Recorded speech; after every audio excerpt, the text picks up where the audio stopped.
Welcome to the Sarah Scoop Show. It's time to get the scoop with Sarah. My name is Aren Buchholz. I play Jesse Flynn on When Calls the Heart. We just finished wrapping filming back in, I guess it would have been November of last year. And it's airing right now, and I think we're midway through the season. So, pretty exciting.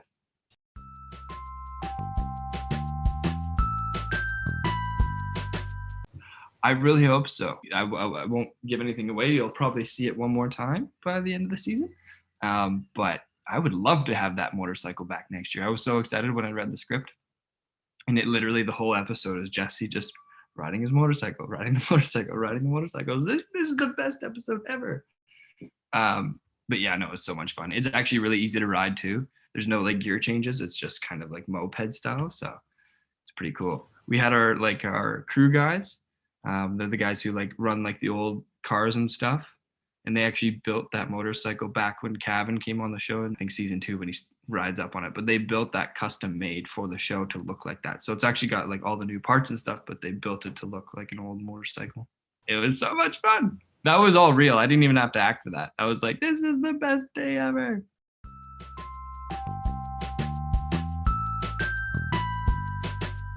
You know, it's funny because at the end of last season, we were kind of going through, like we got married and then we were kind of going through those little bit of hiccups right off the bat.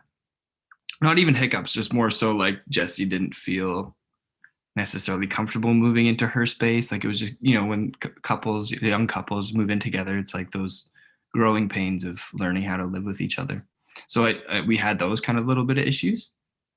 But then coming into this season, even myself were kind of like a little surprised to see that we were going to be fighting right off the bat, like literally first script in, and we were like, oh wow, we're like at it. Which at first we were like, honestly, like a little bit like, really, would they be already over the honeymoon phase? Like we were kind of coming into this season hoping we'd have more fun and just kind of like in love and stuff. But the more we thought about it, I was like, you know, a lot of couples kind of go through that. Like once the honeymoon fade kind of dissipates, you almost have that like, I don't know, there's just like those learning curves you have to go through as a couple, and it's not always rainbows and sunshine. And I think I kind of prefer that. It's almost like a more realistic approach to this relationship that people kind of go through. I think a lot of people can relate to it too. And then in regards to Jesse, almost he's kind of like regressing in a way right now, because I think he's gone through his whole life living this kind of like bad boy lifestyle. He's been on the road, like robbing trains and like, you know, like robbing stores and stuff. And then he comes to this town, meets this girl, falls in love, and she kind of fixes him in a way. And it would make sense that now, because they're going through this kind of like, they're past the honeymoon phase, they're past that excitement, and then all of a sudden he's just like, okay, this is it. Okay, all right. So he's starting to act out again a little bit, just a little bit. But he's regressing. And I think that's like John Tinker, the showrunner, and myself, we had this conversation, and it does make a lot of sense that he would kind of regress into acting out in that bad boy way. But yeah, that's where he's at.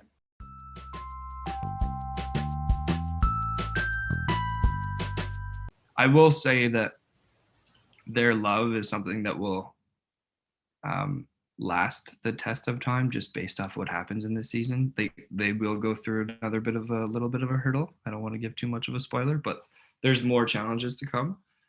Big challenges, things that I think will kind of wake Jesse up and realize that you know, he's got it really good. He might have taken it for granted a little bit. And yeah, like I said before, it makes sense emotionally, psychologically, that he's someone who might just regress back into those like mistakes.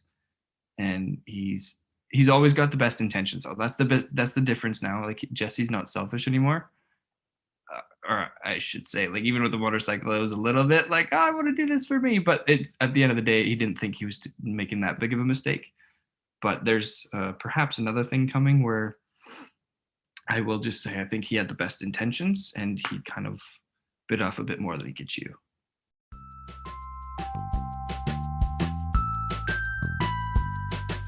Yeah, I like that. Like, it's that, like I said before, it's that approach to newlyweds that I don't think TV is always as honest about that. That like is always pretty happy-go-lucky, and rainbows and sunshine, but I think it's a little more relatable when people do kind of go through those like trials and tribulations together.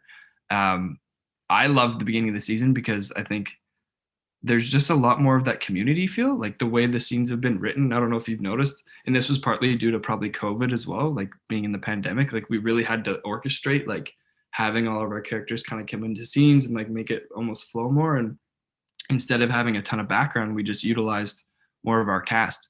So it does have more of that kind of like community feel. And you'll see like kind of characters interacting more, even just like little bits in like the middle of a scene. And it just, I don't know, it feels more cohesive, I think. And I really enjoyed that in the season. And there's more coming, which I'm excited for people to see. I'm a little scared, but it'll be fun. It'll be good.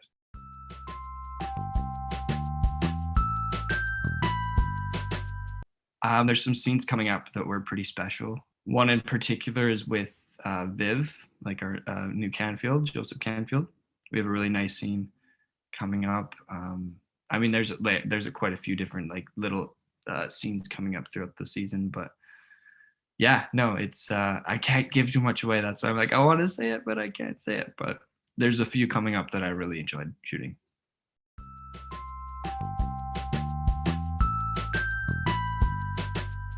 Oh, like coming up, like next season.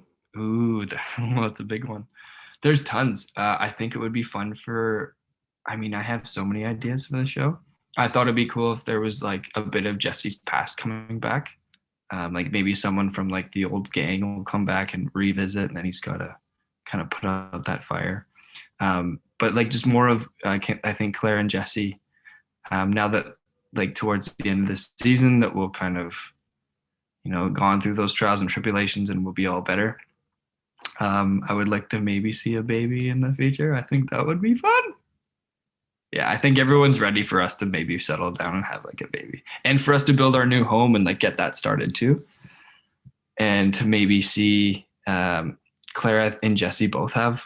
Maybe if we did that in season 10, in season 9, if we thought about like perhaps like us going after our own kind of career path and maybe away from where we're working right now.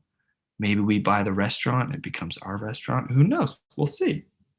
Like if she was pregnant for like a good portion of the season, I think that would be funny because we only saw Elizabeth pregnant for the one Christmas episode. So if Clara was pregnant for like the whole season and us going through like her going through like having like cravings and stuff like that, it'd be fun.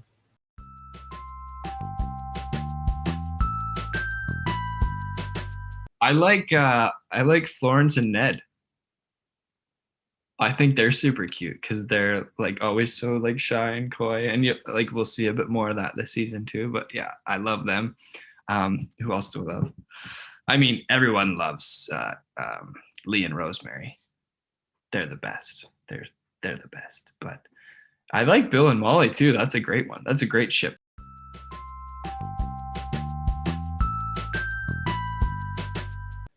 I was originally Team Nathan. Just because it's a show about a teacher and a Mountie, and I was like, oh, it makes sense that she would marry another Mountie. But then, like, as Lucas has kind of charmed his way in, and he's kind of peeled back a few more layers, and we see how sweet he is. I quite like Lucas now, so I don't know. It's so hard to choose. I think she'll be happy either way. I think she can't go wrong. And the good thing is that whichever one she chooses, the other one is going to stay in Hope Valley. And they might also get a fun relationship as well, which is equally as exciting.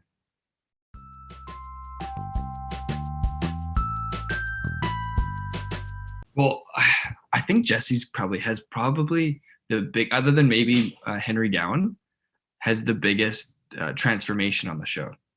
So we went from kind of that bad boy, making all those mistakes, being very selfish, just a young man making mistakes that would, rightfully so and understandably so, like someone who came from the past that he did, being the rough and tumble kind of bad boy who had to just make ends meet by, like, he was out there like surviving, and then coming to this small town. And I mean, just going through that transformation has been really rewarding as an actor too.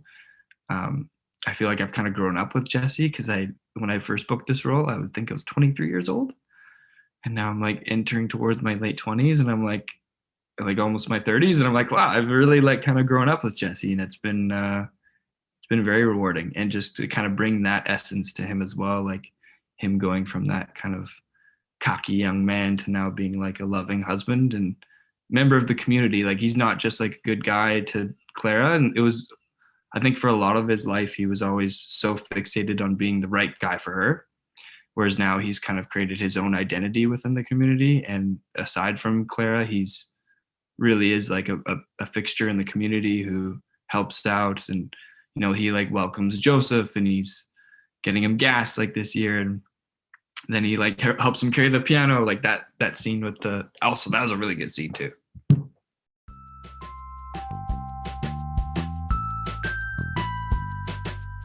Honestly, everyone. It's weird, like because we had a birthday party for Aren. I think that was like this past season. We were all at Chris's, and we actually went around the table just like saying one thing that we remember, like a good memory of Aren. And then like I was saying my memory, and I was like, oh man, like we go back quite a ways now. And it was like probably like 5 years ago, this memory of her and I. And I was like, what? That's crazy. And anytime I'm down in LA, I'll get together. Well, previous to COVID, we'd get together and go out and have drinks, or just like go to a comedy show. So yeah, like it's a very cohesive family, which is honestly one of the best parts of coming back every year. Obviously, like Ava and myself at the beginning being where we were, and now like we'll sit in our trailer and watch stand-up comedy in between scenes, or like I'm close with like Ben, who plays like Mike Hickam, Kevin McGarry, Chris, like all the boys, and Cavan's been he's like a mentor too. I mean, all of them, everyone's like, we're one big happy family. It's pretty cool. Jack Wagner took us out this year, and like, because I don't know if you know this about him, but he's like a professional golfer as well, or like, he's a really, really good golfer. Like he could have probably went pro, but he was an actor. So he took us out, Kevin, Ben, and myself, and we were at the driving range, and he was just doing all these shots that we were like, he was like, oh yeah, I'm just going to hit that pole over there. I'm going to fade it in like that. And he just like, and people were actually like turning around to look, not because it was Jack Wagner, because he was such a good like golfer, and it was so crazy.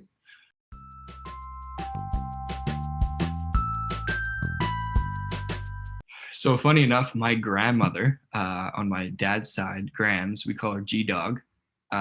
She has a group of friends that come over, previous to COVID, would come over and they'd watch it every Sunday.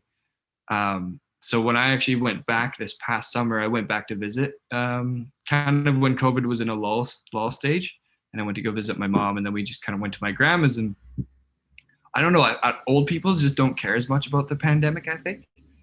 It's just a weird thing that they're like, if I get it, I get it, whatever. So I'm like going to visit my grandma, and I show up, and she's got like 6 of her friends there, no masks. And I'm like, what's going on? And she's like, oh, we all want it. Like they literally sat around a semicircle, and we're just asking questions about the show because they're all fans and stuff. And we took pictures, and I was like, Grams, this is very irresponsible during a pandemic, but okay. But it was super funny. So she's got like her crew of Hearties they watch every year, or every episode, every week. And then she calls me usually at the end of every episode to tell me what she thinks, and give her insight and what I should have done as Jesse differently. And but I didn't get that call last night. I'll probably get that call today.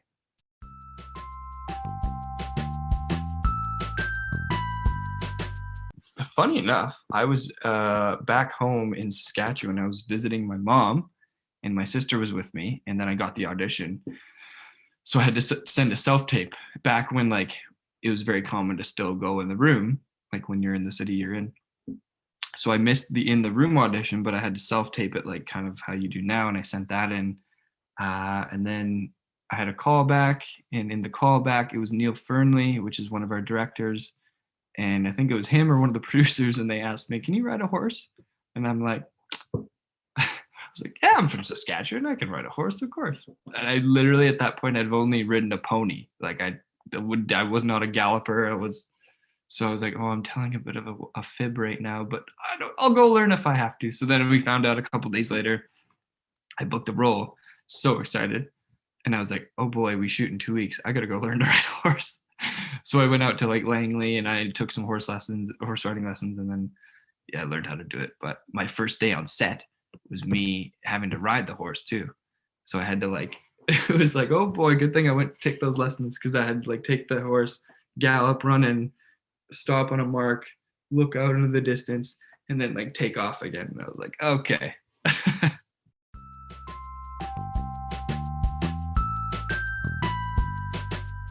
You know what I'm watching right now? My sister and I just randomly started watching The Marvelous Miss Maisel, but it is fantastic. It like the whole cast is amazing. I love the parents, like her parents in it are so funny.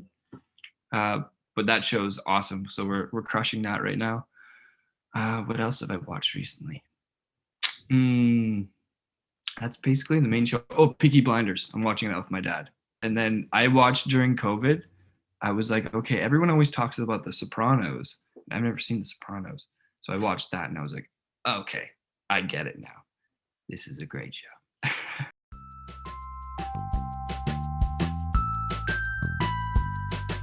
Yeah, so that was a film I was doing with my friend Dylan Playfair. He's on Letterkenny, if you've ever heard of that show. Yeah, and his wife, she was directing and starring in it as well. So it was a heavy drama though. It's about an alcoholic father and a daughter kind of coming to terms with her relationship with him and kind of about forgiveness. And I played the best friend of the father.